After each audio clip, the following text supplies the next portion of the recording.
حمد و صلات کے بعد معزز محتشم عالی مرتبت سامعین، خواتین و حضرات، السلام علیکم ورحمۃ اللہ وبرکاتہ۔ 27ویں شب ہے رمضان المبارک کی۔ اللہ نے زندگی میں ایک بار پھر عطا کی۔ اللہ ان گھڑیوں کے وسیلے سے ہمارے گناہ معاف فرما دے۔ لیلۃ القدر اپنے دامن میں اتنی رحمتیں رکھتی ہیں کہ اس امت کے سارے گناہ گاروں کی بخشش کے لیے کافی ہے۔ اس رات میں روح الامی اترتے ہیں، فرشتوں کے جلو میں، جھرمٹ میں، اور اہل ایمان جو قیام میں ہوتے ہیں، قعود میں ہوتے ہیں، ذکر الہی میں ہوتے ہیں، ان سے مصافحہ کرتے ہیں۔ یہ رات کون سی ہے؟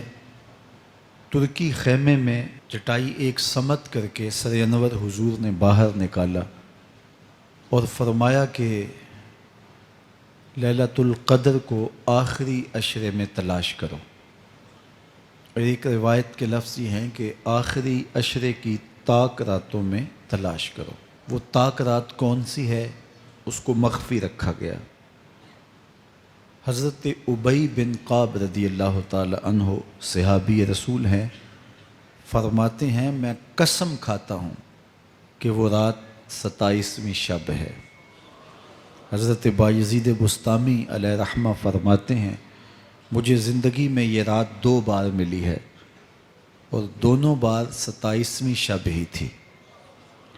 تو ہم اللہ کی بارگاہ میں امید کا دامن پھیلائے ہیں کہ یہی شب ہو اور اس کے دامن سے پھوٹتی ضیائیں ہمارے اندر کے اندھیروں کو ختم کرنے کا ذریعہ بنے۔ مجھے آپ کو اپنے معاد کی، آخرت کی فکر کرنی چاہیے۔ یہ راتیں آتی ہیں اور چلی جاتی ہیں، اور ایک وقت آئے گا کہ یہ راتیں آئیں گی اور ہم نہیں ہوں گے۔ کتنے لوگ ایسے ہیں جو پچھلے سال تھے لیکن آج نہیں ہیں، ان سے گزشتہ سالوں میں تھے، آج نہیں ہیں۔ تو اللہ ہمیں ہر سال یہ رات مبارک کرتا ہے، نصیب ہوتی ہے۔ اللہ آپ کی قسمت میں ایسی بہت ساری راتیں نصیب کرے، لیکن بہرحال ایک وقت ایسا آنے والا ہے کہ یہ راتیں تو آئیں گی لیکن ہم موجود نہیں ہوں گے۔ تو یہ جو میسر راتیں ہیں، ان کے دامن سے پھوٹتی ضیائیں ہمیں اپنے اندر سمو لینی چاہیے کہ ہم دنیا پہ نہ بھی ہوں گے تو یہاں سے جو ہم نے نور لیا ہوگا وہ قبر میں بھی چراغاں کرے۔ باطن کی روشنی، اندر کے اجالے اور روح کا چراغاں اس رات کے دامن سے لیا جا سکتا ہے۔ حضور علیہ السلام رمضان المبارک کے آخری عشرے میں کثرت کے ساتھ عبادت کرتے تھے۔ حضرت سیدہ عائشہ رضی اللہ تعالی عنہا فرماتی ہیں کہ حضور کمر بستہ ہو جاتے اور اپنا تہ بند کس کے باندھ لیتے، خود بھی جاگتے اور اہل خانہ کو بھی بیدار رکھتے۔ زندگی میں یہ ساعتیں جو ہمیں مقسوم ہوئی ہیں، یہ سعادت بری ساعتیں ہیں۔ پچھلی امتوں کے حصے میں اس طرح کے لمحات کب آئے ہیں؟ یہ ایک رات 1000 مہینے کی عبادتوں سے افضل، بہتر اور بھاری ہے۔ میرے حضور نے ارشاد فرمایا ایک بندہ صبح سے لے کے ظہر تک مزدوری کرتا ہے، اس کو ایک کی رات دیا جاتا ہے۔ ایک بندہ ظہر سے عصر تک مزدوری کرتا ہے، اس کا وقت تھوڑا ہے، اس کو بھی ایک کی رات دیا جاتا ہے۔ اور ایک شخص عصر سے لے کر مغرب تک مزدوری کرتا ہے، اس کا وقت دونوں سے کم ہے، لیکن اس کو مزدوری 2 کی رات دی جاتی ہے۔ فرمایا پہلی مثال یہود کی ہے، دوسری مثال نصارہ کی ہے، اور تیسری مثال میری امت کی ہے کہ تھوڑے کام پر بھی اجر زیادہ رکھا گیا ہے۔ تو اس امت کو جب اتنا نوازا گیا ہے کہ ایک ایک رات اتنی برکتوں کی حامل عطا ہوئی ہے، تو پھر ہمیں بہت زیادہ کوشش کر کے برکتیں سمیٹ لینی چاہیے۔ ان گھڑیوں کے دامن سے نکلتے اجالے اپنے اندر سمو لینے چاہیے۔ یہ سعادتیں اپنی روح میں جذب کر لینی چاہیے، تاکہ جب ہم اس دنیا سے جائیں تو ہمارے پاس ایک بہت بڑا روشنیوں کا ذخیرہ ہو، جو ہماری قبر میں بھی چراغاں کرے، حشر میں بھی روشنی دے، اور ہمیں کہیں بھی اندھیروں کا سامنا نہ کرنا پڑے، چونکہ روشنیاں تو ہم نے یہاں سے لے کے جانی ہیں۔ تو یہاں سے کتنی روشنیاں لے کے جاتے ہیں، یہ ہماری ہمت ہے، یہ ہماری کوشش ہے۔ اللہ نے تو لوٹ سے لگائی ہے، اس کی رحمتیں مسلسل ہمارے اوپر برس رہی ہیں، اور یہ صدقہ ہے آمنہ کے لال کا، ورنہ ہم اس قابل کہاں تھے۔ تو میں اللہ کی بارگاہ میں آپ سب کے لیے دعا گو ہوں، آپ میرے لیے دعا گو رہیں کہ اس شب نور کی برکتیں ہمیں نصیب ہوں۔ حضور نے ارشاد فرمایا، من قام لیلۃ القدر ایمانا و احتسابا غفر له ما تقدم من ذنبہ، جس نے لیلۃ القدر میں قیام کیا ایمان اور محاسبہ نفس کے ساتھ، اللہ اس کے پچھلے سارے گناہ معاف فرما دیتا ہے۔ ام المومنین سیدہ عائشہ رضی اللہ تعالیٰ عنہ فرماتی ہیں کہ میں نے عرض کی، اے اللہ کے محبوب صلی اللہ علیہ وسلم، اگر میں لیلۃ القدر کو پا لوں تو مجھے پھر کیا دعا مانگنا چاہیے؟ تو حضور نے ارشاد فرمایا، اگر تم لیلۃ القدر پا لو تو یہ دعا مانگو، اللہم انک عفو تحب العفو فاعف عنی، اے اللہ تو معاف کرنے والا ہے، معاف کرنے کو پسند کرتا ہے، میرے معاملات سے درگزر فرما۔ تو اللہ تعالیٰ اس رات کی برکتوں سے ہمیں اپنی پناہ میں، امان میں، حفاظتوں کے حصار میں رکھے۔ ہر سال لیلۃ القدر کے موقع پر اور شب برات کے موقع پر دور و نزدیک سے آنے والے سامعین کو کتاب اللہ سے کچھ ضروری مضامین پیش کرنے کی سعادت پاتا ہوں، چونکہ مجھے پتہ ہے کہ یہاں آنے والے لوگ بڑی دور دور سے آتے ہیں، اور اپنے محلوں کو، اپنی بستیوں کو، اپنے شہروں کو چھوڑ کے یہاں پہنچتے ہیں، تو ان کا ایک لمحہ بھی ضائع نہ ہو، ان کی ایک ایک ساتھ کی قدر کی جائے، اور ان کو با مقصد باتیں جو ان کی پوری زندگی میں ان کے لیے نفع کا سبب ہوں، ان کو یہاں سے دی جائیں۔ تو قرآن مجید سے بہتر اور کیا پیغام ہو سکتا ہے؟ تو انشاءاللہ آج آپ کے سامنے کتاب اللہ سے ایک مضمون رکھوں گا۔ اللہ کتاب و سنت کے اجالوں سے ہمارے من کے سارے اندھیرے اور ظلمتیں دور کر دے۔ سورہ القیامہ میرا آج کا مضمون ہے، جو 40 آیات پر مشتمل ہے۔ سورۃ القیامہ قیامت کے اس بات اور اس کے ہولناک منظر کی عکاسی پر مشتمل ہے۔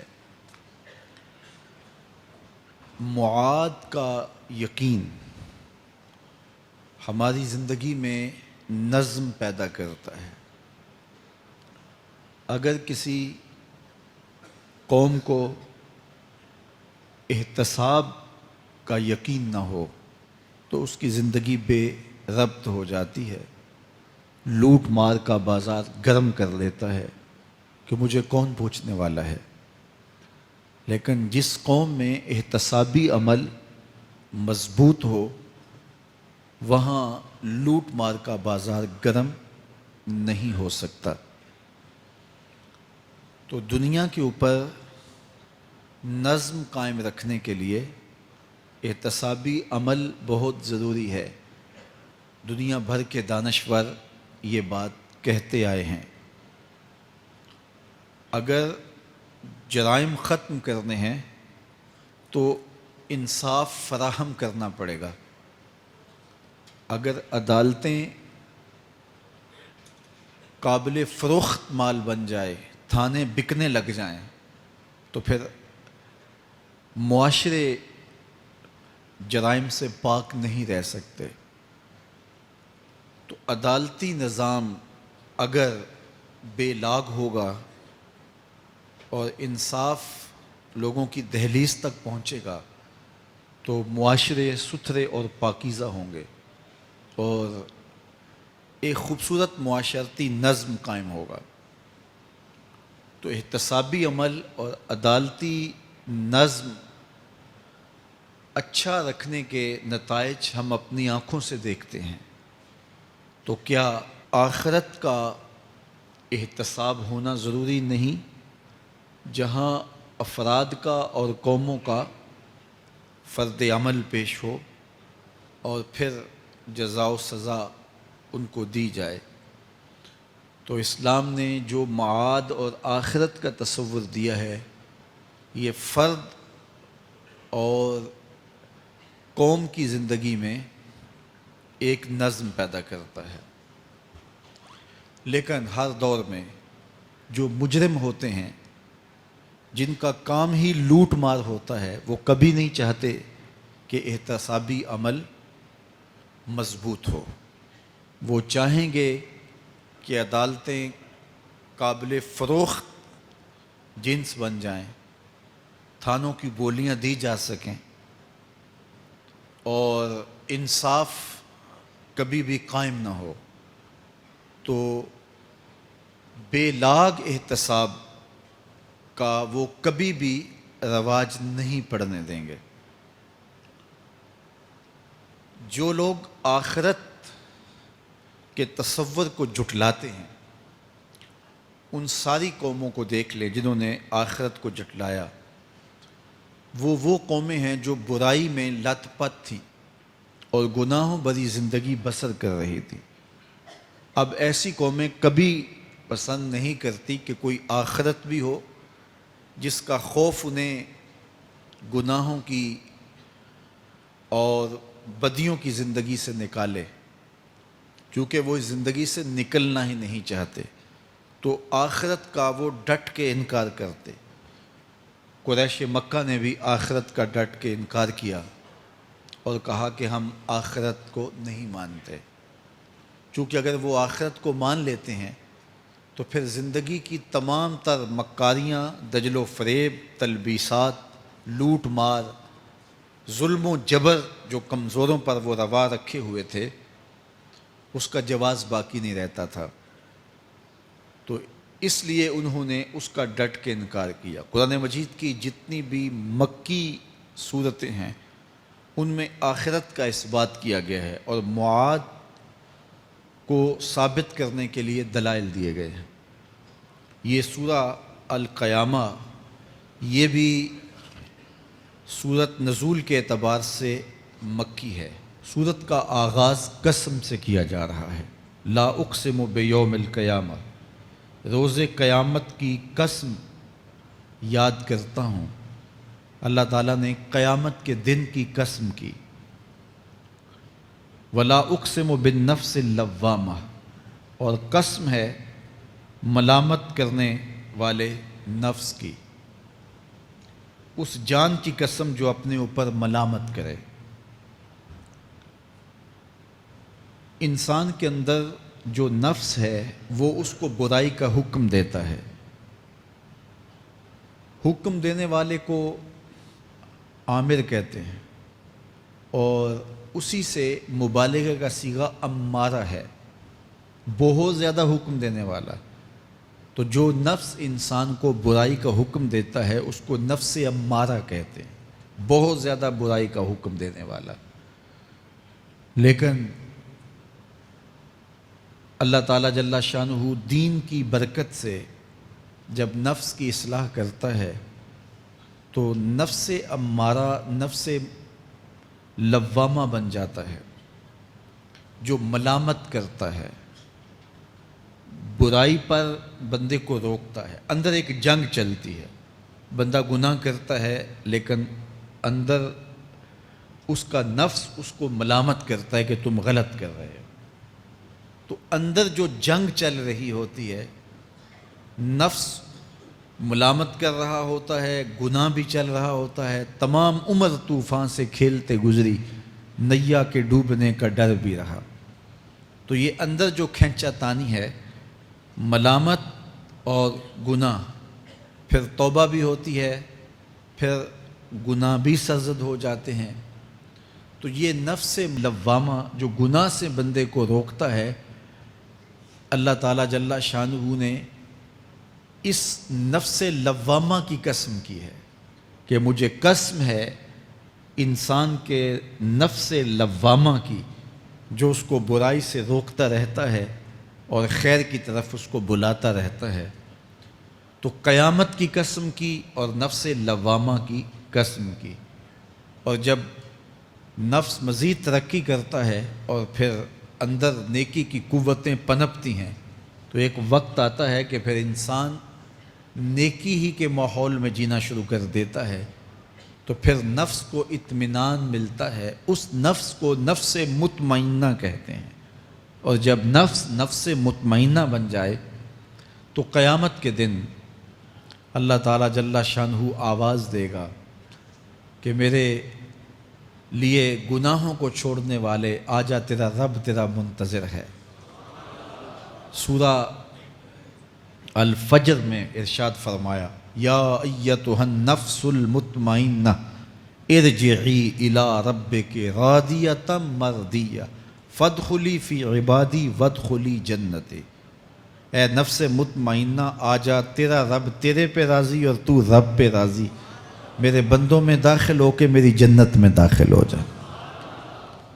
تو اللہ تعالیٰ ہمارے نفس کو نفس مطمئنہ بنائے. تو نفس لوامہ بھی غنیمت ہے جو گناہ پہ ملامت کرتا ہے. تو اللہ تعالیٰ جل شانہ نے قیامت کے دن کی قسم کی تو ساتھ نفس لوامہ کی بھی قسم کی. قسم تو کوئی بھی کرے تو سننے والا متوجہ ہوتا ہے کہ یہ جو قسم کی جا رہی ہے تو یہ کسی عنوان کی اہمیت کو بیان کرنا مقصود ہے. تو پھر قسم اگر رب کرے تو پھر سمجھنے کے لیے کافی ہے کہ وہ کتنا اہم مضمون ہوگا جس پہ میرا رب ہو کے قسم کر رہا ہے. تو قیامت پر اللہ تعالیٰ قسم فرما رہا ہے تاکہ اس کا قسم فرمانا اہل عقل کے لیے کافی ہو کہ اس کے اس بات کے لیے اس سے بڑی کیا دلیل ہو سکتی ہے کہ میرا رب اس پہ قسم کر رہا ہے. اَيَحْسَبُ الْإِنسَانُ أَن لَّن نَّجْمَعَ عِظَامَهُ. اللہ تعالیٰ ارشاد فرماتا ہے کہ کیا آدمی یہ سمجھتا ہے کہ ہم ہرگز اس کی ہڈیاں جمع نہیں فرمائیں گے. یہ ایک کافر تھا، عدی بن ربیعہ، یہ مراد ہے یہاں انسان سے. ایک روایت کے مطابق ابو جہل بن ہشام مراد ہے. تو یہ ابو جہل یا عدی بن ربیعہ یہ کہتے تھے کہ کیا ہڈیوں کو دوبارہ جوڑا جائے گا، دوبارہ ان کو جمع کیا جائے گا؟ یہ نہیں ہو سکتا، قیامت نہیں آ سکتی. وہ کہتے تھے یہ جہاں ہے بس ختم ہو جائے گا کام تمام، لہٰذا جو عزت پانی ہے، جو لذت حاصل کرنی ہے، جو عیش و عشرت کرنی ہے، جو کچھ کرنا ہے اسی جہان میں کر لو.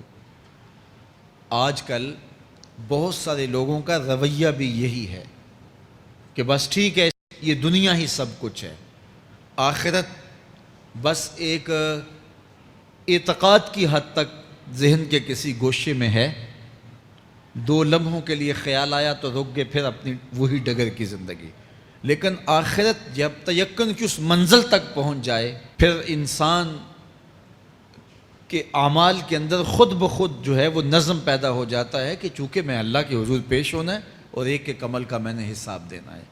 تو آخرت کے بارے میں یقین کی کمزوری انسان کو جو ہے وہ گناہوں کی دلدل میں پھنسا دیتی ہے۔ اس لیے آخرت کا یقین یہ بہت ضروری ہے تاکہ ہماری زندگی میں نظم پیدا ہو اور ہم اللہ کے حضور جھکنے والے، اس کے شکر گزار بندے، اس کی اتباع کرنے والے بنیں۔ تو اب وہ کافر کہتے تھے ابن ربیعہ یا ابو جہل کہ یہ جو ہڈیاں ہیں ان ہڈیوں کو کیسے دوبارہ زندہ کیا جائے گا۔ نضر بن حارث ایک کافر تھا، وہ کہیں سے قبرستان سے پرانی ہڈی اٹھا لایا اور وہ اتنی بوسیدہ تھی کہ ہاتھ کے لمس سے ٹوٹ ٹوٹ کے گرتی تھی، اور حضور کے پاس آ کھڑا ہوا اور آ کے کہنے لگا کہ کیا ان ہڈیوں کو دوبارہ زندہ کیا جائے گا؟ کون ہے ان کو جو دوبارہ زندہ کرے؟ اور ساتھ ہڈی توڑتا ہے اور اس کے ریزے زمین پہ گرتے ہیں۔ تو حضور علیہ السلام نے اللہ کی جانب سے اس کا جواب دیا۔ ذرا قرآن پڑھیے، سورہ یاسین کا آخری رکوع ہے، وَضَرَبَ لَنَا مَثَلًا وَنَسِیَ خَلْقَهُ قَالَ مَن يُحْيِي الْعِظَامَ وَهِيَ رَمِيمٌ۔ اب وہ باتیں کرنے لگ گیا ہے، اس کی زبان بولنے لگی ہے، اب کہاوتیں ہمارے لیے لاتا ہے، اور کیا کہتا ہے؟ مَن يُحْيِي الْعِظَامَ وَهِيَ رَمِيمٌ، ان ہڈیوں کو کون زندہ کرے گا جبکہ اتنی بوسیدہ ہو گئی ہیں۔ تو یہ نضر بن حارث حضور کے سامنے ہڈی لایا تھا اور توڑتا تھا اور کہتا تھا یہ ہڈیاں زندہ ہوں گی، ان ہڈیوں کو دوبارہ اٹھایا جائے گا جو اتنی بوسیدہ ہو گئی ہیں کہ ہاتھوں کا لمس بھی گوارا نہیں کرتی، اس کو دوبارہ زندہ کیا جائے گا، کون زندہ کرے گا؟ جواب سنو، قُلْ يُحْيِيهَا الَّذِي أَنشَأَهَا أَوَّلَ مَرَّةٍ، اے محبوب فرما دیجئے اب تو ہڈیاں موجود ہیں، جب ہڈیاں بھی نہیں تھیں تو جس رب نے انسان بنایا ہڈیوں کو جوڑ کے نہیں بنا سکتا۔ اب تو میٹیریل موجود ہے، جب میٹیریل بھی موجود نہیں تھا۔ هل أتى على الإنسان حين من الدهر لم يكن شيئا مذكورا، انسان پر وہ وقت بھی آیا ہے جب یہ قابل ذکر چیز ہی نہیں تھا، اس کا نقشہ نہیں تھا، اس کی صورت نہیں تھی، اس کا میٹیریل نہیں تھا، اس کا مادہ نہیں تھا، لیکن جس نے حضرت انسان بنایا، پانی کی بوند سے تخلیق کیا، تو اب کیا وہ ہڈیوں کو جوڑ کر انسان نہیں بنا سکتا؟ تو یہ کفار بات کرتے تھے کہ نہیں نہیں نہیں، اتنی بوسیدہ ہڈیوں کو کیسے زندہ کیا جائے گا، یہ بات سمجھ میں نہیں آتی۔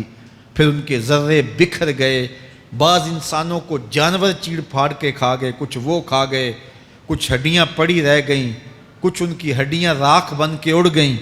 تو کیسے ہو سکتا ہے کہ ان کو دوبارہ زندہ کیا جائے، ان کے اجزاء جوڑے جائیں؟ اب یہ عدی بن ربیعہ نے بھی یہی کہا۔ اللہ ارشاد فرماتا یحسب الانسان ان لن نجمع عظامہ، یہ آدمی گمان کرتا ہے، کہتا ہے کیا ہڈیوں کو دوبارہ زندہ کیا جائے گا؟ اللہ فرماتا ہے کیوں نہیں، ہم اس بات پہ قادر ہیں کہ اس کے انگلیوں کے پور پور کو دوبارہ کھڑا کر دیں، اور اس کے اجزاء جو بکھرے ہوئے ہیں ان کو ہم اکٹھا کر کے دوبارہ ان کو جوڑ دیں، ہمارے لیے کوئی مشکل نہیں ہے۔ لیکن یہ اس کا خیال ہے کہ ہڈیوں کو کیسے جوڑا جائے گا، لیکن سورہ یاسین میں جو دلیل دی اس پہ کس قدر جو ہے وہ اشش کرنے کو جی چاہتا ہے۔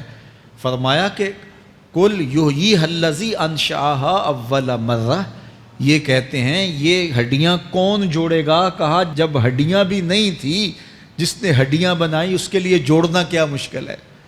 تو یہ عجیب تم نے بات کی۔ تو اللہ تعالیٰ جل شانہ قیامت کے دن ہمارے وجود دوبارہ اٹھائے گا اور اپنے حضور بندوں کو کھڑا کرے گا اور ان سے سوال پوچھے گا۔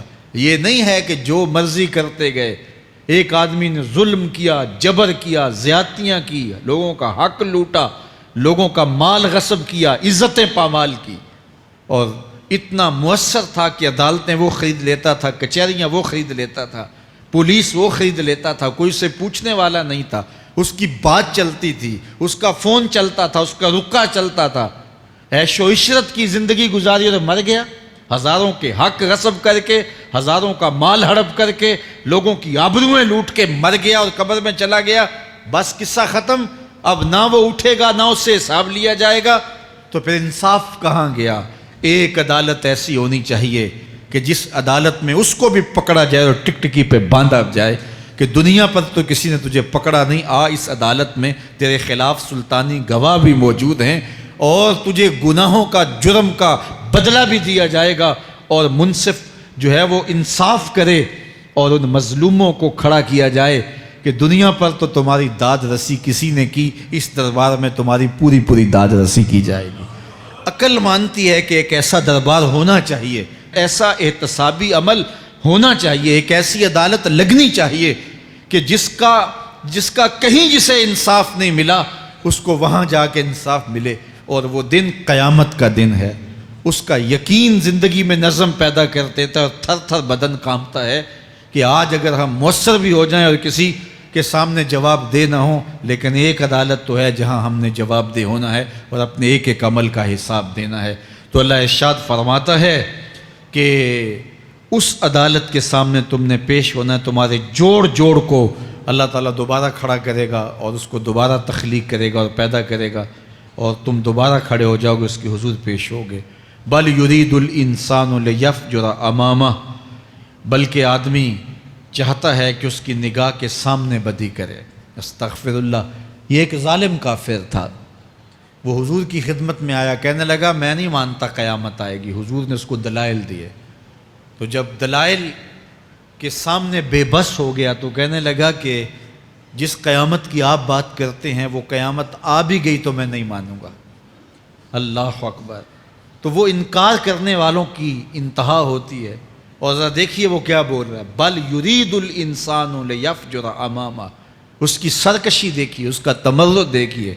وہ کہتا ہے اچھا اگر قیامت قائم ہوئی تو یہ گناہ، یہ جرم، یہ بدی، یہ بدکاریاں، یہ ظلم جو میں کرتا ہوں، یہ بدکاریاں رب کے سامنے کروں گا۔ کیسی ڈٹائی ہے، مذاق اڑاتا ہے، تمسخر اڑاتا ہے آخرت کا۔ کہتا ہے جو بدیوں کا کاروبار میں نے گرم کیا ہے، جو بدکاریاں میری زندگی کا معمول ہیں، جو دادے عیش دیتا ہوں، جو عزتوں کو پامال کرتا ہوں، جو غریبوں کے پنجے توڑتا ہوں، جو لوگوں کا حق غصب کرتا ہوں، جو برائیاں کرتا ہوں، اگر قیامت قائم بھی ہو گئی تو میں یہ سارے جرم رب کے سامنے کروں گا، پھر وہ مجھے پکڑ کے دکھائے۔ اللہ اکبر۔ یسأل ایان یوم القیامہ۔ پھر پوچھتا ہے اچھا قیامت کب آئے گی؟ یہ تمسخر کے طور پہ پوچھتا ہے، لاؤ نہ قیامت، کب آئے گی قیامت؟ میں جرم رب کے سامنے کرنا چاہتا ہوں۔ اللہ اکبر۔ اب جواب سنیے۔ اب لفظوں کا ترجمہ اس زور سے کیا ہی نہیں جا سکتا جس زور کے لفظ ہیں۔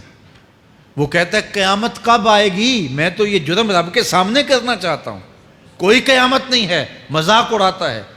قیامت کب آئے گی؟ آواز آئی فَإِذَا بَرِقَ الْبَصَرُ وَخَسَفَ الْقَمَرُ وَجُمِعَ الشَّمْسُ وَالْقَمَرُ۔ جب قیامت آئے گی تو آنکھیں چندھیا جائیں گے، چاند بے نور ہو جائے گا، سورج اور چاند اکٹھے ہو جائیں گے۔ یقول الانسان یومئذ این المفر۔ آج جو کہتا ہے کہاں ہے قیامت، اس دن بھاگتا پھرے گا۔ کوئی پناہ گاہ ہو بتاؤ، کوئی ہے ٹھکانہ چھپنے کا؟ کوئی پناہ گاہ ہے؟ کلا لا وزر۔ آواز آئے گی کوئی ٹھکانہ نہیں ہے، آج کوئی ٹھکانہ نہیں ہے۔ الی ربک یومئذ المستقر۔ اگر ٹھکانہ ہے تو صرف رب کے پاس ہے، انہیں ٹھکانہ ملے گا جو رب کے بندے ہیں اور اس کی دہلیز پہ آنے والے ہیں۔ یُنَبَّأُ الْإِنسَانُ یومئذ بما قدم وأخر۔ اللہ تعالیٰ اس دن بتا دے گا جو آگے بھیجا اور وہ بھی بتا دے گا جو پیچھے چھوڑا۔ ایک ایک چیز تشت ازبام ہو جائے گی۔ یوم تبلی السرائر فما لہ من قوت ولا ناصر۔ اللہ فرماتا ہے سارے راز کھل جائیں گے۔ جو بند کمروں میں جرم کیے، دادے عیش دیتا رہا، وہ بھی کھل جائیں گے، اور پھر کوئی طاقت نہیں ہوگی، کوئی زور نہیں ہوگا، کوئی زر نہیں ہوگا جو اس کو بے نقاب ہونے سے بچا سکے۔ اے داور حشر میرا نامہ اعمال نہ پوچھ، اس میں کئی پردہ نشینوں کے بھی نام آتے ہیں۔ تو وہ کتنا سخت دن ہوگا۔ ارشاد فرمایا جائے گا کہ جو آگے بھیجا، جو پیچھے چھوڑا، جو جرم کرتا رہا، جو نیکیاں کی، جو برائیاں کی، سب کچھ تشت ازبام ہو جائے گا۔ بل الانسان علی نفسہ بصیرہ۔ بلکہ آدمی خود اپنے حال پر اچھی طرح خود آگاہ ہے۔ ہم اسے نامہ اعمال کے دفتر دیں گے جہاں سب کچھ لکھا ہوگا۔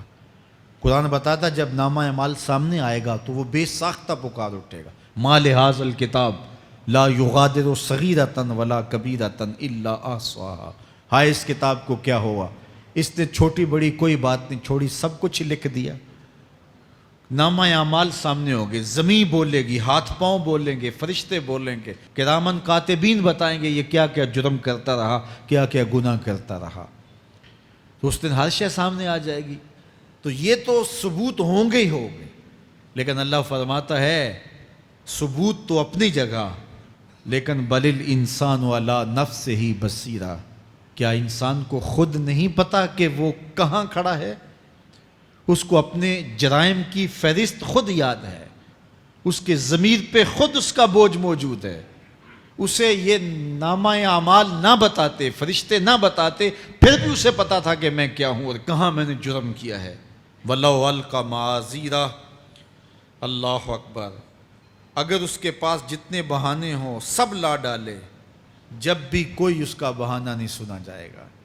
قیامت کا دن ہوگا، دنیا کے اوپر تو بہانوں سے انسان بچ نکلتا ہے۔ کوئی جھوٹ بول لیا، کوئی جھوٹا گواہ پیش کر دیا، کوئی مکر کر لیا، کوئی رشوت چل گئی، کوئی سفارش کام آ گئی، کوئی بہانہ تراش لیا، بات کو توڑ موڑ کے پیش کر لیا۔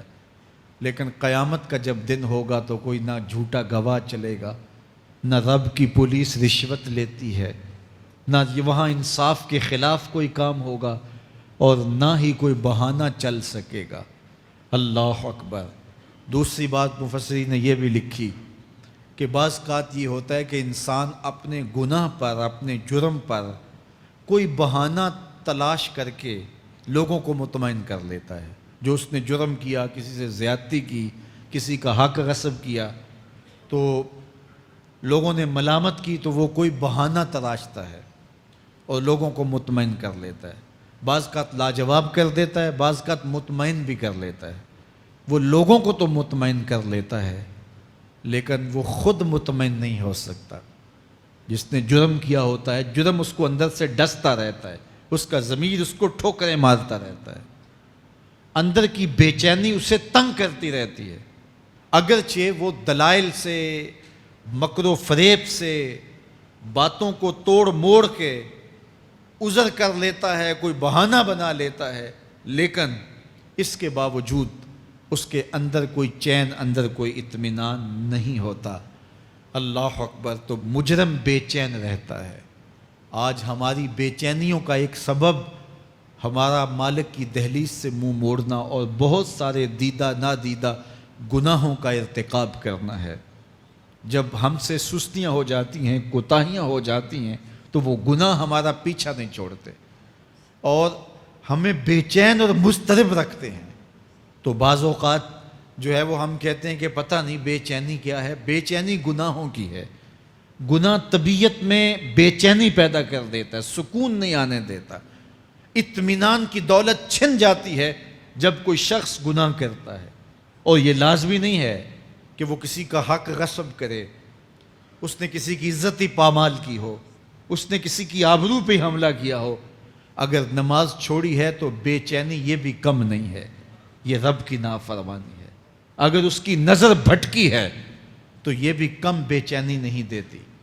اگر اس کا خیال بہکا ہے، اس نے زبان سے کسی کو دکھ دیا ہے، اس نے کسی کے لیے سب و شتم کا انداز اختیار کیا ہے، گالی گلوچ کا رنگ اختیار کیا ہے، تو پھر کیا ہوا کہ یہ بے چینی اندر کو توڑتی رہتی ہے۔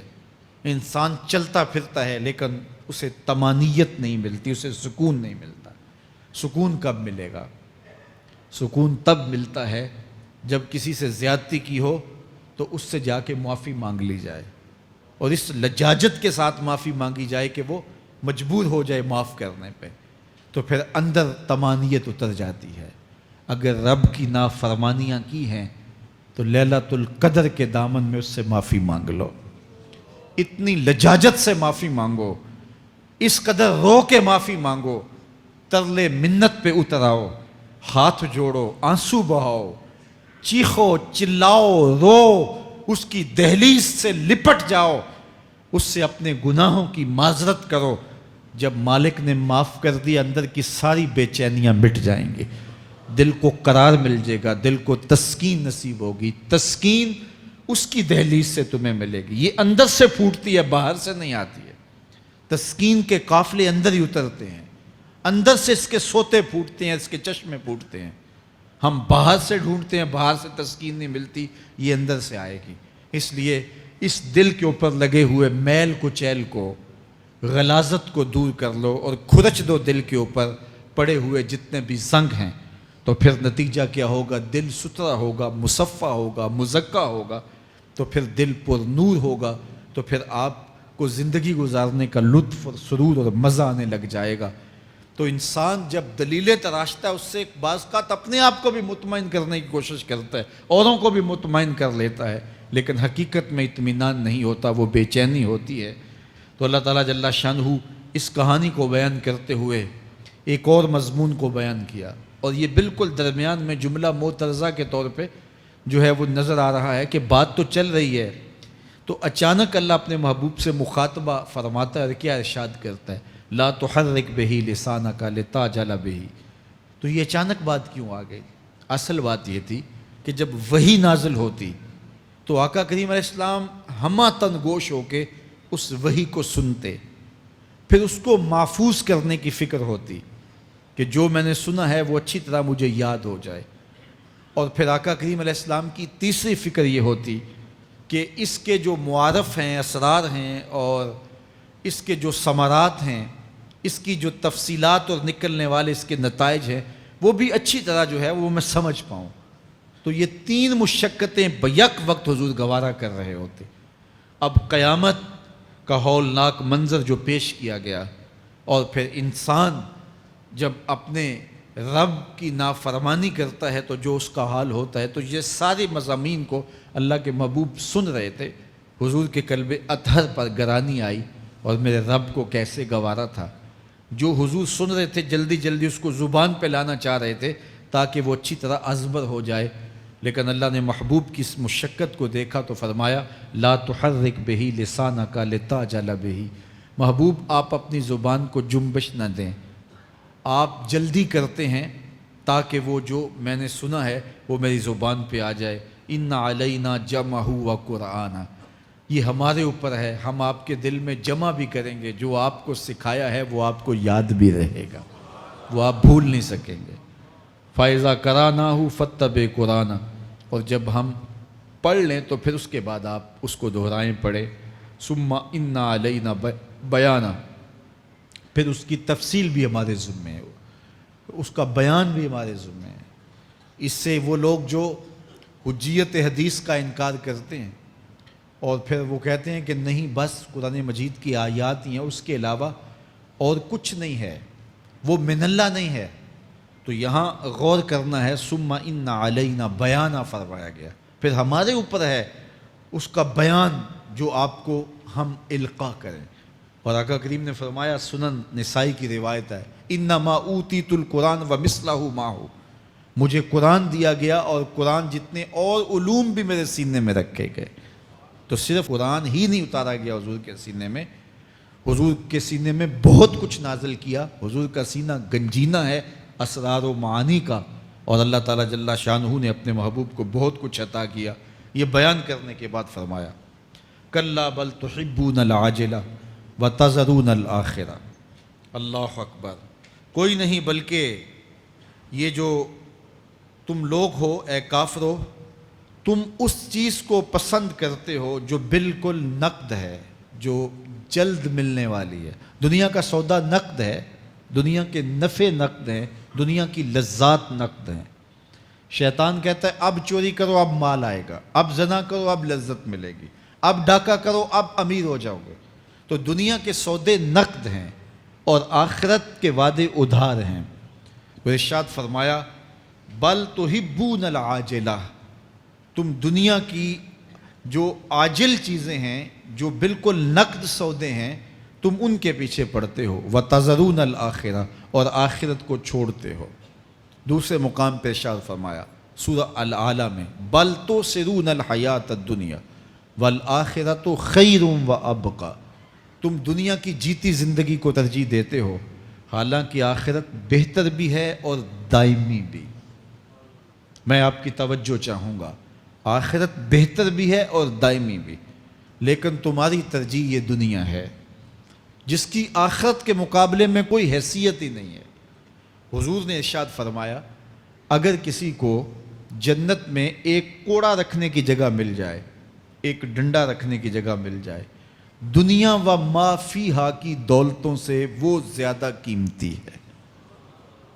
7 براعظموں پہ پھیلی ہوئی کائنات، سمندروں کی تہوں میں قیمتی موتی، پہاڑوں کے دامن میں قیمتی معدنیات، مالیاتی اداروں کے پاس سرمائے، لوگوں کے پاس دولت کے انبار، یہ سارے اکٹھے کر لیے جائیں اور ان کی قیمت لگائی جائے، اور جنت میں ایک ڈنڈا رکھنے کی جگہ، ایک عصا رکھنے کی جگہ، ایک کوڑا رکھنے کی جگہ، وہ جگہ پھر بھی زیادہ قیمتی ہے۔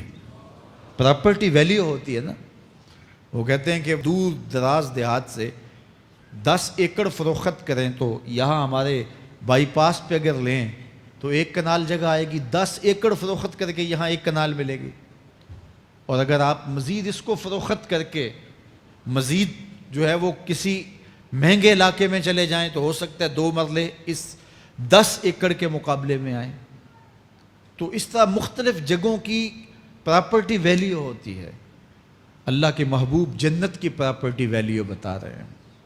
7 براعظموں پہ پھیلی ہوئی کائنات کو ایک پلڑے میں رکھیں، پوری دنیا کے اندر جو سرمائے ہیں، جو ماضی میں سرمائے لوگوں نے خرچ کر لیے، جو حال میں موجود ہیں، جو آنے والے ادوار میں لوگوں کے پاس آئیں گے، قارون کا خزانہ اور سرمائے سارے اکٹھے کر کے ایک پلڑے میں رکھ دیں، جنت میں ایک عصا رکھنے کی جگہ پھر بھی زیادہ قیمتی ہے۔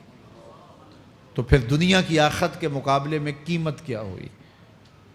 دنیا کی جنت کے مقابلے میں ویلیو کیا ہوئی؟ اور جنت میں سب سے کم جگہ کس کو ملے گی؟ جو سب سے آخر میں جائے گا۔ ظاہر ہے سب سے کم جگہ اسی کے پاس ہوگی جو سب سے آخر میں جہنم کے دھکے کھا کھا کے، رگڑے سہ سہ کے پھر آخر میں جنت میں جائے گا، سب سے تھوڑی جگہ اس کے پاس ہوگی۔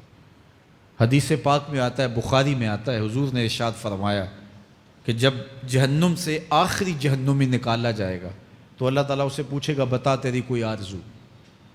تو وہ کہے گا، مالک یہ آرزو ہے، یہ آرزو ہے، مختلف آرزوؤں بتائے گا۔ اللہ فرمائے گا، لکا ما تمنیتا، جو تو نے آرزو کی جا جا تجھے میں نے عطا کر دی، اب جنت میں چلا جا۔ تو اس کی تو توقع یہ ہوگی کہ سایہ دیوار جنت میں جگہ مل جائے تو غنیمت ہے، اور اگر جنت کے اندر جاؤں تو کوئی جھونپڑا مل جائے 2 مرلے کا تو وہ بھی کافی ہے۔ لیکن اللہ اسے کتنی جگہ دے گا؟ اللہ فرمائے گا، جا جنت میں، تیرے لیے جنت میں دنیا سے 10 گنا جگہ ہے۔ 7 بر اعظموں کو 10 سے ضرب دے تو کہا کہ دنیا سے 10 گنا جگہ تیرے لیے۔ اس کو یقین ہی نہیں آئے گا، وہ کہے گا، اتسخر وانت الملک، میرے رب تو بادشاہ ہو کے مجھ سے مذاق کر رہا ہے؟ اللہ فرمائے گا، نہیں، تیرے لیے 10 گنا جگہ ہے، اور اس کے لیے 10 گنا جگہ ہوگی جو سب سے آخر میں جنت میں جائے گا۔ میں آپ کی توجہ چاہوں گا، جو آخری جنتی ہے اس کے پاس کتنی جگہ ہوگی، کتنی پراپرٹی ہوگی؟ آج تو 2، 10، 20، 50 مربع کسی کے پاس ہوں تو وہ اتراتا ہوا چلتا ہے کہ میں اتنا بڑا ذمہ دار ہوں۔ جنت میں آخری جنتی کی جگہ کتنی ہوگی؟ دنیا سے 10 گنا جگہ۔ تو داتا گنج بخش علی حجویری کی جاگیروں کا عالم کیا ہوگا؟ بابا فرید الدین گنج شکر کی جاگیروں کا عالم کیا ہوگا؟ پھر اصحاب رسول کی جاگیروں کا عالم کیا ہوگا؟ قیمتی کتنی جگہ کہ ایک ڈنڈا رکھنے کی جگہ مل جائے، دنیا و ما فیہا سے وہ قیمتی، اور وہ قیمتی جگہ دنیا سے 10 گنا جگہ اس کو دی جائے گی جو سب سے آخر میں جائے گا۔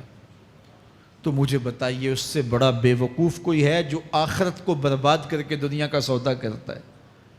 بل توسرون الحیات الدنیا والآخرۃ خیر و ابقی، کہا آخرت بہتر بھی ہے اور دائمی بھی ہے، نہ ختم ہونے والی زندگی ہے۔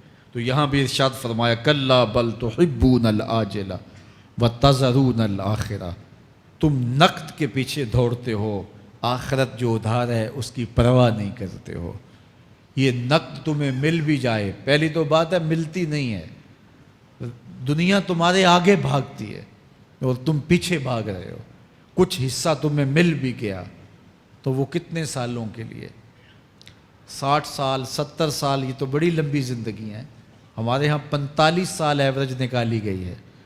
60 سال بھی کوئی جی لے، 70 سال بھی کوئی جی لے، کیا حیثیت ہے آخرت کے مقابلے میں؟ آخرت کا ایک دن یوم حشر قرآن بتاتا ہے 50,000 سال کا ہوگا۔ 50 سال کا نہیں، 100 سال کا نہیں، 50,000 سال کا ایک دن۔ پھر اس کے بعد نا ختم ہونے والی زندگی، مینڈے کی شکل میں موت کو بھی ذبح کر دیا جائے گا۔ موت کو بھی موت آ گئی، اب موت نہیں ہے، نا ختم ہونے والی زندگی۔ اور جو جنت میں چلا گیا سب سے آخر میں جانے والے کی یہ جائیدادیں۔ تو اصل زندگی تو آخرت کی زندگی ہے۔ کلا بل تحبون العاجلہ وتذرون الآخرہ، یہ تو ایک سودا ہے۔ اب اللہ تعالیٰ ایک اور چیز بتا رہا ہے، ذرا غور کیجئے۔ دنیا کی محبت دل میں ایسی پیدا ہو گئی کہ ہمیں سال کے بعد ماہ سیام میں مسجد میں آنا نصیب ہوتا ہے، اور ہم اپنی ہی دنیا میں مگن ہیں کہ یہی دنیا سب کچھ ہے۔ یہ کائنات بھی دیکھو، میرا رب بیان کر رہا ہے، وجوہ یومئذ ناظرہ الی ربہا ناظرہ۔ وہ دن جب آئے گا تو جب بندے اس کے حضور حاضر ہوں گے، جنہوں نے اپنی زندگی حزم و احتیاط سے گزاری ہوگی، رب کی اتباع میں، فرما برداری میں، اس کے حکموں کو پورے کرتے بسر کی ہوگی، پھر ان کو صلہ کیا ہوگا؟ اللہ فرمایا کچھ چہرے ہوں گے جو تر و تازہ ہوں گے، کھل کے گلاب ہو جائیں گے، چہرے منور اور تابہ ہوں گے۔ یہ اتنے کھلے کیوں ہوں گے؟ چہرے گلاب کیوں ہوں گے؟ الی ربہا ناظرہ، اس لیے کہ رب کا دیدار نصیب ہوگا۔ رب کا دیدار نصیب ہوگا تو چہرے کھل جائیں گے اور چہرے شگفتہ ہو جائیں گے، چہرے تر و تازہ ہو جائیں گے۔ یار کوئی پرانا دوست مل جائے اور آپ سخت صدمے کے ماحول میں ہوں تو اچانک اسے دیکھ لیں تو آپ کا چہرہ کھل جاتا ہے اور آپ کا چہرہ گلاب بن جاتا ہے، تو پھر کیا منظر ہوگا؟ دنیا کے تھکے ہوئے لوگ، جنگوں کے ستائے ہوئے لوگ، بدر، احد، حنین اور کربلا کی سختیاں گوارا کیے ہوئے لوگ، تہجد کے اندر لمبا قیام کر کے راتوں کی تنہائیوں کے تھکے ہوئے لوگ، حلال کھایا حرام نہیں کھایا اور دنیا سے پیچھے رہ گئے، دنیا آگے چلی گئی اور یہ حلال کی تلاش میں بظاہر پیچھے رہ گئے۔ گھر والے بھی تانے دیتے ہیں کہ تم تو پیچھے رہ گئے، دنیا کہاں چلی گئی، تمہارے رشتہ دار کہاں چلے گئے۔ تانے اور تان و تشنی کے برستے تیر سہے ساری زندگی گزار دی۔ دکھوں کے مارے ہوئے یہ شخص جب قیامت کے دن اپنے رب کے حضور جائیں گے تو اللہ رخ انور سے نقاب ہٹا دے گا، پھر کیا ہوگا؟ اللہ کا دیدار ہوگا تو یہ چہرے کھل جائیں گے، ساری تھکن اتر جائے گی، جنم جنم کی ساری تھکن اتر جائے گی اور چہرے شگفتہ گلاب بن جائیں گے۔ اللہ فرمائے گا دیکھو ان کے چہرے کیسے کھلے ہوئے، وجوہ یومئذ ناظرہ الی ربہا ناظرہ۔ یہ تو خوش نصیب لوگوں کے چہرے ہیں۔ ووجوہ یومئذ باسرہ، اور پھر اس دن کچھ منہ بگڑے ہوئے ہوں گے۔ کیسے بگڑے ہوں گے؟ پاؤں میں درد ہو تو چہرے پر بگاڑ ہوتا ہے، پیٹ میں درد ہو تو چہرہ اچھا دکھائی نہیں دیتا، کان میں درد ہو، آنکھ میں درد ہو، سر میں درد ہو تو چہرہ بگڑ جاتا ہے۔ اور ان کے چہرے اتنے بگڑے ہوں گے، کوئی آنے والا خوف طاری ہو تو چہرے بگڑ جاتے ہیں، اور انسان کے چہرے کی ہوائیاں اڑی ہوتی ہیں، اب ان کے چہروں کی ہوائیاں اڑی ہوں گی۔ کیوں؟ قرآن بتاتا ہے تظن ان یفعل بہا فاقرہ، یہ ڈر رہے ہوں گے کہ ہمارے ساتھ اب جو سلوک ہونے والا ہے وہ کمر کی ہڈی توڑ دے گا۔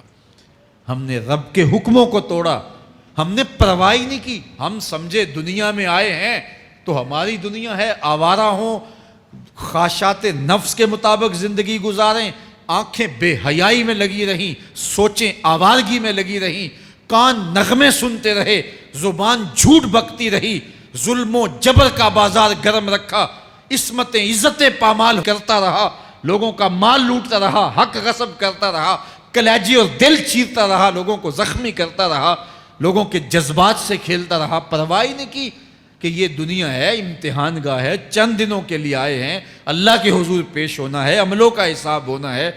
اب جب وہ دیکھیں گے کہ ہمارے ساتھ کیا ہونے والا ہے تو ان کے چہرے پہلے بگڑ جائیں گے۔ کیوں؟ وہ گمان کریں گے کہ ان کی ریڑھ کی ہڈی توڑ دی جائے گی، ایسے عذاب آئیں گے جس طرح کسی کی ریڑھ کی ہڈی ٹوٹ جائے تو اس کا چہرہ شگفتہ گلاب تو نہیں ہوتا، اس کا چہرہ جو ہے وہ تو کس قدر مرجھایا ہوا ہوتا ہے۔ تو اللہ ارشاد فرماتا ہے اس طرح ان کے چہرے ہوں گے۔ ابھی عذاب آیا نہیں ہے لیکن چہرے پہلے اترے ہوئے ہوں گے، اور جب عذاب کی بھٹی میں ڈالے جائیں گے، اللہ اکبر، اور وہ سخت عذاب، حضور نے جبریل امین سے پوچھا مجھے جہنم کے عذابوں کا ذکر سناؤ۔ عرض کی حضور سب سے ہلکے عذاب کی کہانی سناتا ہوں، اور وہ یہ کہ جہنمی کے پاؤں میں آگ کا جوتا رکھا جائے گا، باقی پورا بدن اس کا سلامت ہوگا۔ یہ سب سے ہلکے عذاب کی کیفیت ہے۔ اب پاؤں میں آگ کا جوتا ہوگا، حدت، گرمی، شدت اتنی ہوگی کہ دماغ پگھل کے ناک اور کانوں کے راستے سے باہر آ جائے گا۔ پاؤں میں رکھے ہوئے جوتے کی گرمی دماغ کو ایسے چڑھے گی کہ وہ پگھل جائے گا اور ناک اور کانوں کے راستے سے باہر آ جائے گا۔ تو اللہ کے عذاب کے خوف سے چہرے بگڑ جائیں گے، حالت سلامت نہیں رہے گی۔ یہ بات ذہن میں رکھیں کہ اللہ جس کو جہنم میں ڈالے گا اس کو اس صورت میں نہیں ڈالے گا، یہ محمدی صورت ہے، یہ شکل اس کی چھین لی جائے گی اور اس کی شکل بڑی کر دی جائے گی۔ اس کا ایک ایک دانت احد پہاڑ جتنا ہوگا۔ احد پہاڑ کا پھیلاؤ 15 کلومیٹر پہ ہے، 15 کلومیٹر کا ایک دانت، اور 32 دانت کتنے ہوں گے تو منہ کتنا بڑا ہوگا۔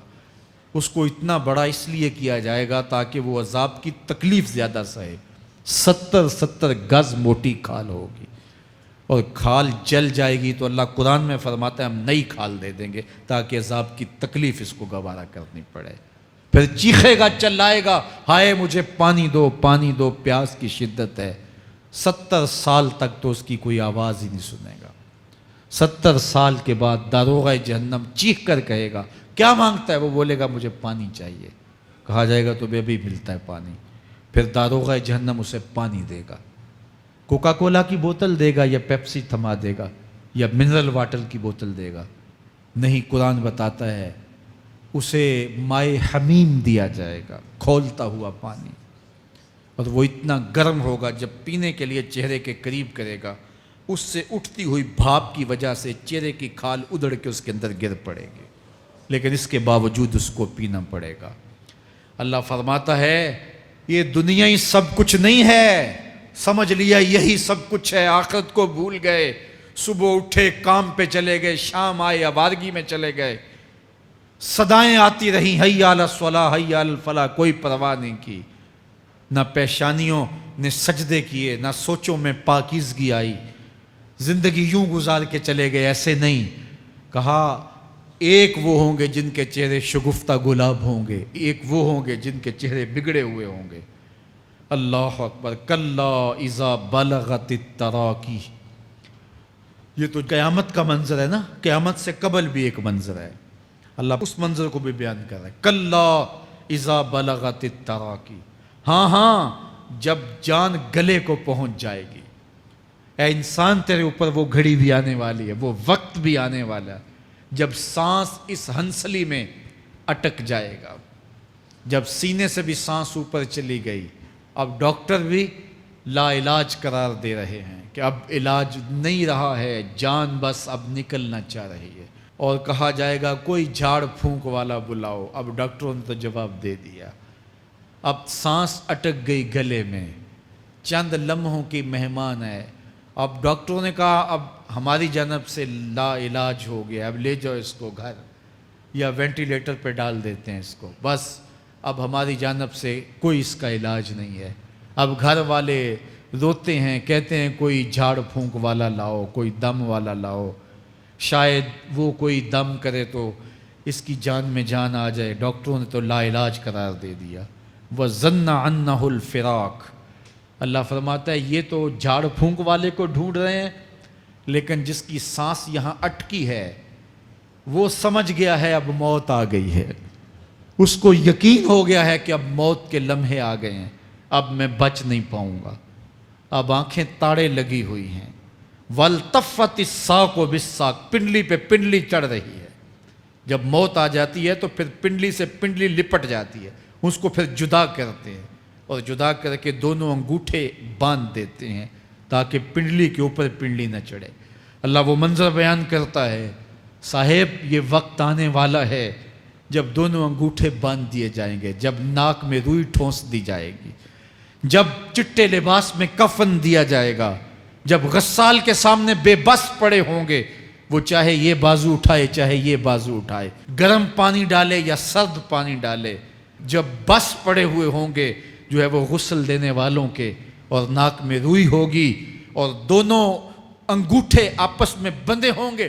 یہ محل، یہ ماڑی، یہ کوٹھیاں، یہ بنگلے جس کو سویر شام لگ کے حلال حرام کی تمیز کیے بغیر بنایا تھا، غوث اعظم رضی اللہ تعالیٰ عنہ بولے مکان بنا رہا ہے، بسیں گے اور حساب تو جا کے دے گا، اور یہ تو ایک رات بھی تجھے اس گھر کے اندر نہیں رکھیں گے کہ چلو ایک رات مہمان رکھ لیں، کہتے ہیں نہیں نہیں مہمانوں نے بھی جانا ہے تو جلدی کرو اس کو سپرد کراؤ، وہ تو تیرا لباس بھی پھاڑ کے اتاریں گے، خود غسل دینے کے لیے تیار بھی نہیں ہے، تجھ سے خوف آنے لگا ہے، جاندی واری ڈرونا بنے ہوتے ہاتھ نہ لاندے ڈر دے، جنہ لئی تو پاپ کمائے اج کتھے نہیں تیرے کر دے۔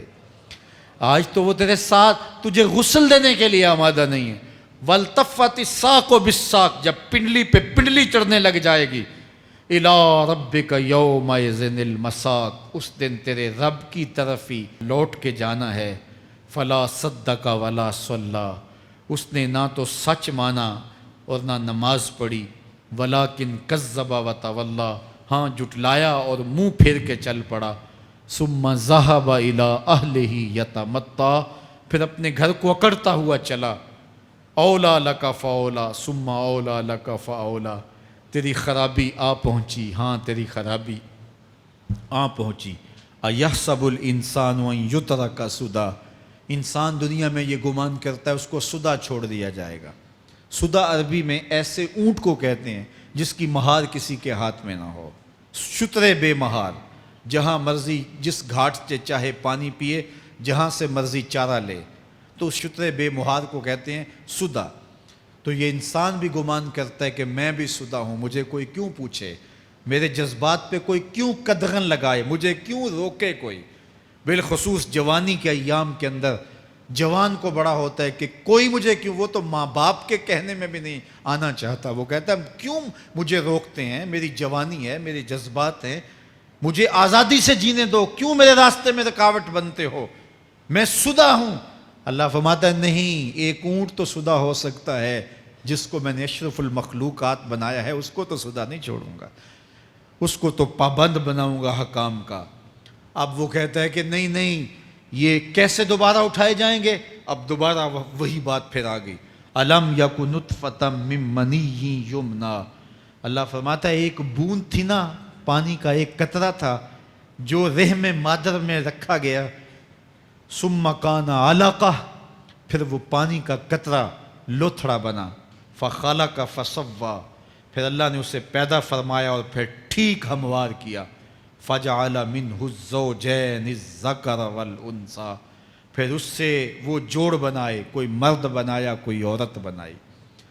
کہا اب غور کر، اب تیری آنکھیں دیکھتی ہیں، بجلیاں چمکتی ہیں، تیری زبان کا طوطی بولتا ہے، لوگ اشش کرتے ہیں تیری گفتگو پہ، تیری گفتار پہ صدقے جاتے ہیں، تیرے لہجے کے جمال کو دیکھتے ہیں، تیرے سینے کا زور، تیرے پنجوں کی طاقت، تیری دماغ کی تیزیاں اور تیری سوچوں کے اجالے، تیری زوردار ٹانگیں، تیرے کڑیل بازو اور تیری چوڑی چھاتی اور تیرے گلاب کی پتیوں جیسے ہونٹ، اے انسان یہ سب کچھ کہاں تراشا گیا؟ ماں کے رحم میں، اس تاریکی میں جو 3 پردوں میں تھی، تیرا سر تیرے گھٹنوں میں تھا، اور تیرے رب نے وہاں تیرے اندر نسوانیت یا رجولیت کی صلاحیتیں پیدا کی، تیری آنکھوں میں چمک پیدا کی، تیرے کانوں میں نغمے بکھیرے، تیری زبان کے پٹھوں پہ قوت ذائقہ رکھی، تجھے بولنے کی صلاحیت دی، تیرے پنجوں میں زور رکھا۔ آج تو مفتی شہر ہے، آج تو علامۃ الدہر ہے، آج تو قاضی القضات ہے، آج تو منسٹر ہے، آج تو وزیر اعظم ہے، آج تو پہلوان ہے، آج تو شہزادہ ہے، آج تو بادشاہ ہے، آج تو زوراور ہے۔ آج تیری طاقت کے کیا کہنے، آج شیروں کو تو نچا لیتا ہے، ہاتھیوں کو تو بٹھا لیتا ہے، آج تو بڑا زوراور گھڑ سوار ہے۔ آج تیری طاقت کے کیا کہنے، تو کشتی کرتا ہے، زمانہ دیکھنے آتا ہے۔ آج تیری طاقت کے شوہرے ہیں، تیری عظمت کے تنتنے ہیں، لیکن انسان تو ایک ناپاک قطرہ تھا اور رحم مادر میں تھا۔